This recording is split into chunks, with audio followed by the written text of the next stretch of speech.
لیکن آپ کی تنخواہیں تو نہیں بڑھی. ہمارے کیمرہ مینوں کا تو جو حالات ہیں وہ پتلے ہوئے ہیں, ہمارے رپورٹرز کو جو ہے وہ تو تنخواہ ان کی نہیں بڑھی ہے. لہٰذا اس کا دباؤ جو ہے وہ بنا دیا جاتا ہے جی مہنگائی ہو گئی ہے, جی حکومت کچھ نہیں کر رہی. جب آپ 40% پروفٹ کما رہے ہیں, ہمارے ہاں جو 100 بڑی کمپنیاں ہیں انہوں نے 929 ارب روپیہ پروفٹ کمایا, تنخواہیں جو ہیں وہ نہیں بڑھائیں. جب پرائم منسٹر صاحب نے کہا تو کچھ اداروں نے مہربانی کی, انہوں نے اپنی تنخواہیں بڑھائیں, ان کا میں شکریہ بھی ادا کرنا چاہتا ہوں. لیکن اب بھی ایک بڑے جو ادارے ہیں انہوں نے اپنی تنخواہیں نہیں بڑھائیں. اور پھر میں ان سے یہ کہتا ہوں کہ ان کی جو پروفٹس ہیں وہ بہت زیادہ بڑھیں. 40% پروفٹ اگر آپ کا ایک سال میں بڑھ جائے, آپ کا کام ہے آپ اپنے نیچے ورکرز کو جو ہے اس میں شامل کریں. اور پھر دوسرا امپورٹنٹ شفٹ جو ہمیں لانے کی ضرورت ہے وہ یہ ہے کہ جو ایڈیٹوریل پالیسیز ہیں اداروں کی وہ مالکان سے شفٹ ہو کے وہ ورکنگ جرنلسٹ کے پاس آئیں اور پروفیشنل انداز میں آگے چلیں. مجھے ایک اینکر صاحب مجھے ملے, انہوں نے مجھے کہا کہ وہ میرے مالک جو ہیں ان کا کام پھنسا ہوا ہے ایف بی آر کے پاس, وہ مجھے روز ہی جو ہے اس نے جو ہے وہ کہا ہوا ہے کہ نہیں آپ ایف بی آر کے اوپر پریس جو ہے وہ پروگرام کرو. اب اس طرح تو نہیں کوئی آزاد صحافی. پھر ہمارے ہاں ڈیمیجز کا لا کوئی نہیں ہے.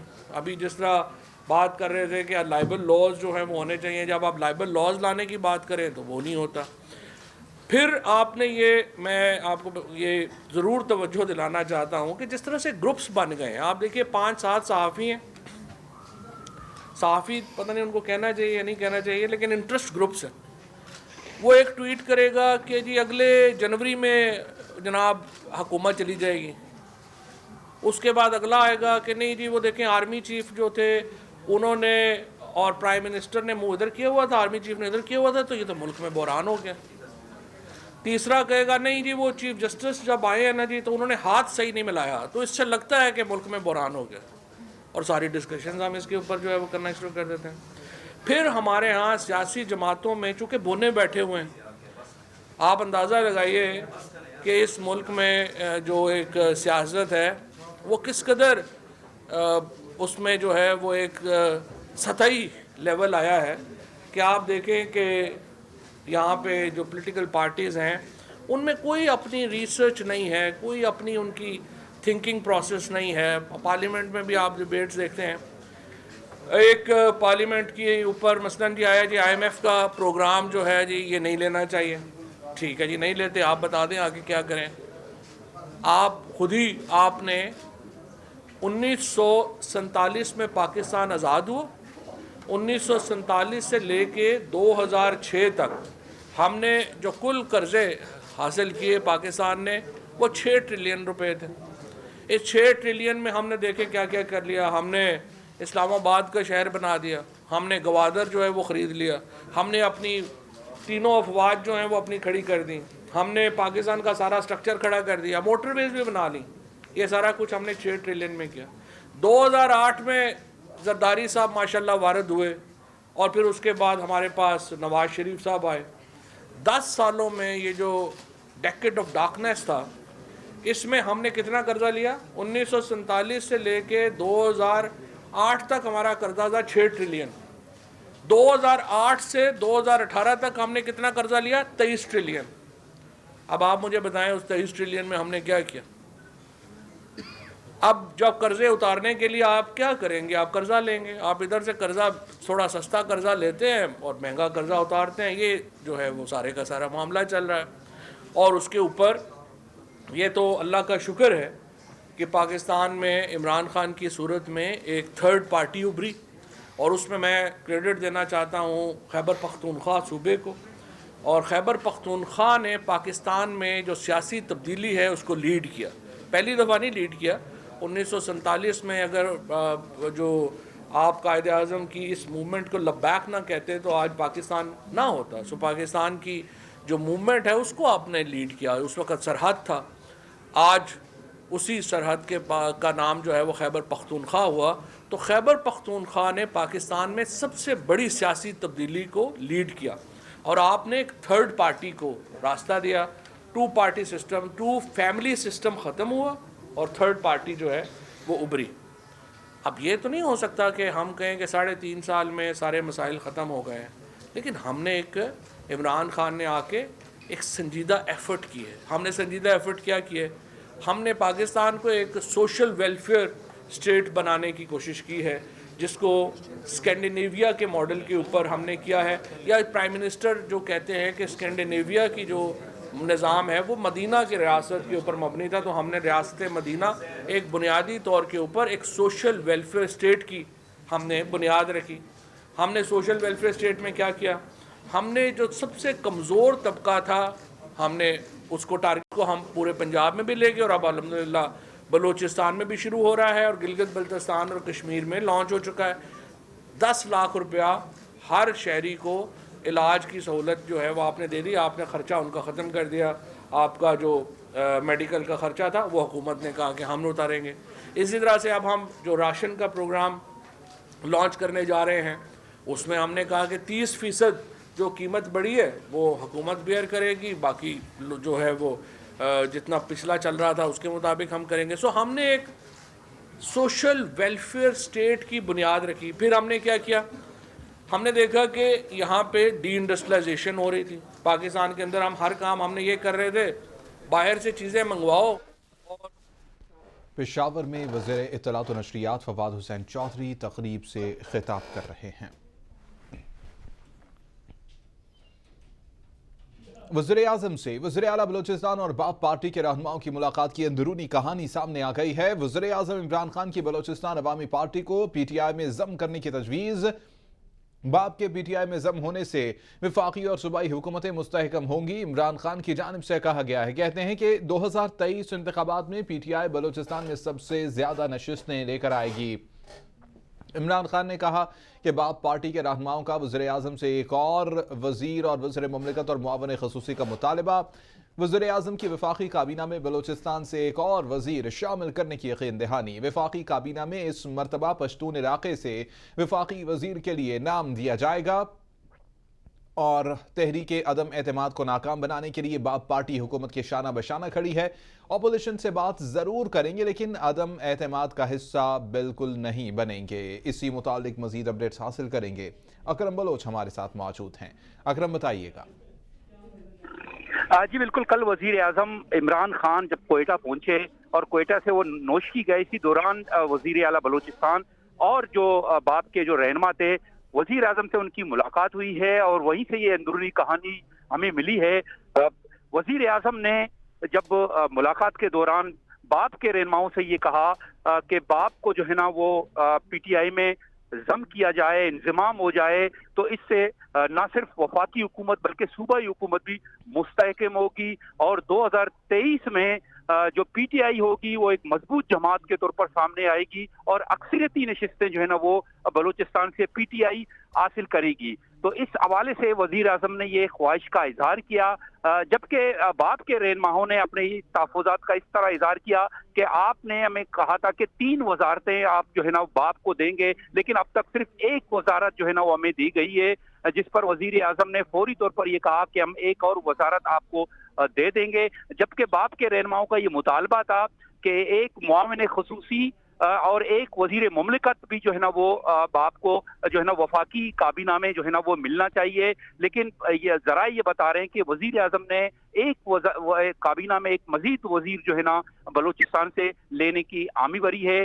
جبکہ سینیٹر کاؤدہ بابر ہیں، ان کا یہ کہنا تھا کہ وزیر جو نیا جو وزیر ہمیں ملے گا وہ پشتون ایریا سے ہماری کوشش ہوگی کہ ہم جو ہے نا وہ وفاقی وزیر باپ کی طرف سے بنائیں. اور ان کا یہ کہنا تھا کہ پی ٹی آئی کے ساتھ ہمارا یہ جو اتحاد ہے وہ جو ہے نا وہ جاری رہے گا. اگر اپوزیشن جماعتوں نے عدم اعتماد کے تحریک کے حوالے سے ہم سے رابطہ بھی کیا تو ہم ان سے بات چیت تو کریں گے، لیکن جو ہے نا ہماری حمایت جو ہے نا وہ پی ٹی آئی کے ساتھ جاری رہے گا. جی بہت شکریہ اکرم بلوچ تمام تفصیلات کے لیے. پیپلز پارٹی نے لانگ مارچ کے لیے رہنماؤں کو اہم ٹاسک دے دیے ہیں، اور لانگ مارچ میں اسلام آباد تک سندھ سے 20,000 سے زائد کارکنان لے جانے کا ہدف دیا گیا ہے. جیالوں رہنماؤں اراکین اسمبلی کو لاکھوں روپے کے اخراجات کرنے کا ٹاسک سونپا گیا ہے. آپ کو یہ بتائیں کہ سندھ کے وزراء کو 200، مشیروں اور معاونین خصوصی کو 100 افراد مارچ میں لانے کا ٹاسک دے دیا گیا ہے، اور لانگ مارچ کے لیے ہر رکن اسمبلی کو 100 افراد کے قیام و طعام کے اخراجات برداشت کرنا ہوں گے.